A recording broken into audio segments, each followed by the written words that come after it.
In times of crisis, fear often becomes the strongest law, and when fear takes hold, even democracies can start silencing dissent. Let's take a walk through America's long and uneasy relationship with civil liberties during wartime, beginning with the Alien and Sedition Acts of 1798. In the late 1790s, President John Adams and the Federalist Party were terrified that war with France was imminent. French revolutionaries were seizing American ships, and rumors swirled of French agents inciting rebellion from within. In that climate of fear, Congress passed 4 laws known as the Alien and Sedition Acts. These laws gave the president sweeping power to detain or deport immigrants deemed dangerous. But the most infamous was the Sedition Act, which made it a crime to criticize the government. Newspapers were shut down, political opponents were jailed. One congressman, Matthew Lyon, was convicted for insulting Adams, and he was re-elected while he was still in prison. Jeffersonian Republicans saw this as a direct attack on the First Amendment. Thomas Jefferson secretly drafted resolutions declaring the acts unconstitutional. The backlash was fierce, and in 1800, Adams lost the presidency. The laws were either repealed or allowed to expire shortly thereafter, but the precedent had been set.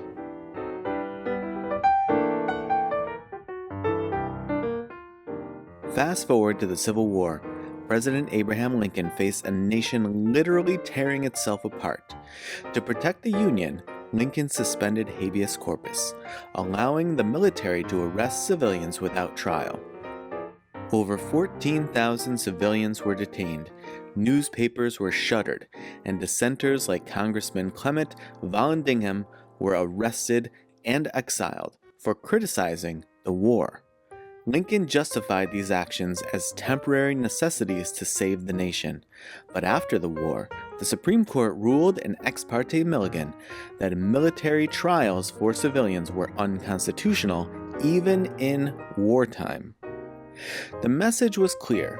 Emergency powers might be tolerated during war, but they don't erase constitutional rights. Then came World War I. President Woodrow Wilson signed the Espionage Act of 1917 and the Sedition Act of 1918, criminalizing criticism of the draft, the government, and even the flag. Thousands were prosecuted.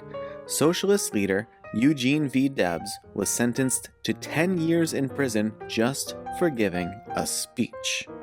Newspapers were banned from the mail. People were jailed for criticizing food prices or questioning the war. Once again, fear trumped liberty. Public sentiment mostly supported the crackdown during the war, but afterward, many looked back in regret.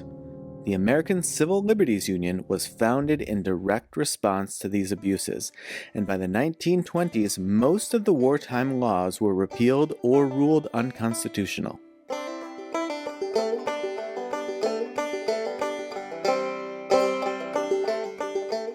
But the pattern wasn't over. During the Cold War, fear of communism led to McCarthyism, a new kind of sedition crackdown. Government loyalty programs investigated millions. Teachers, actors, and union leaders lost their jobs.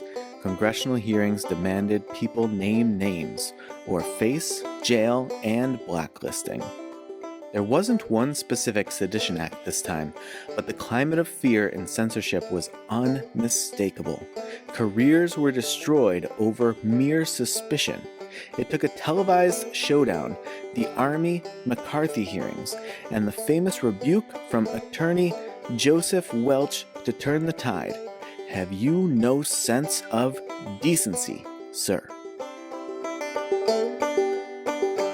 From 1798 to 1954, the same story repeated.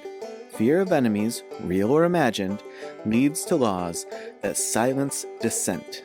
and only in hindsight do we realize how much freedom was lost. Even in the 21st century, after the attacks of September 11th, the PATRIOT Act expanded government surveillance and detention powers, echoing the Alien and Sedition Acts once again. Every time the justification is the same, national security, and every time the cost is freedom of speech, freedom of thought, and freedom to dissent. The lesson from history isn't that governments are evil, it's that fear is powerful and liberty is fragile. So the next time someone says we need the silent speech for safety, remember this: the Alien and Sedition Acts were once law too, and nearly every time we've given up freedom for security, we've looked back and asked, was it worth it?